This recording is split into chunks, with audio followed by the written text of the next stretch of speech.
Aceh zona merah, Rohingya cerdik arahkan perahu ke Sumatera Utara dan Riau. Tahu Aceh menjadi kawasan zona merah, pengungsi Rohingya cerdik mereka mengalihkan pendaratan ke pantai wilayah Sumatera Utara bahkan Riau.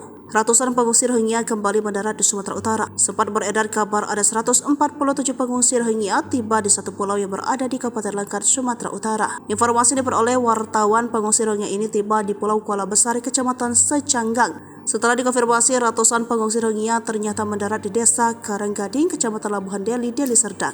Saat dikonfirmasi, Kepala Desa Kuala Besar M. Amiruddin membenarkan hal tersebut. Pengungsi Rohingya ini tiba pada Sabtu 30 Desember sekitar pukul 11. Ya benar, cuma tidak di Pulau Kuala Besar dan di seberangnya Pulau Kuala Besar, ujar Amiruddin Minggu 31 Desember 2023. Lanjut Amiruddin, lokasi yang dimaksud ialah Desa Karanggading, Kecamatan Labuhan Deli, Deli Serdang. Sementara itu, 9 pengungsi Rohingya diduga hendak melarikan diri dari Kabupaten Pidi menuju Dumai, Provinsi Riau. 9 warga Rohingya tersebut kemudian ditemukan warga dan diamankan saat berjalan kaki di Desa Ranto, Kecamatan Ibong, Kabupaten Aceh Utara, Provinsi Aceh pada Kamis 28 Desember 2023 malam. Kapolres Aceh Utara AKBP Deden Heksa Putra Jumat 29 Desember 2023 mengungkapkan 9 orang tersebut, yakni Muhammad Roki 18 tahun, Kharul Sen 21 tahun, Muhammad Rizwan 20 tahun, Hamidah 28 tahun, Syamsidah 17 tahun, Sedekat 16 tahun, Ayasa 10 tahun, dan Muhammad Yunus 9 tahun. Setelah mengamankan 9 pengungsi tersebut, warga lalu melapor ke Mapolres Aceh Utara.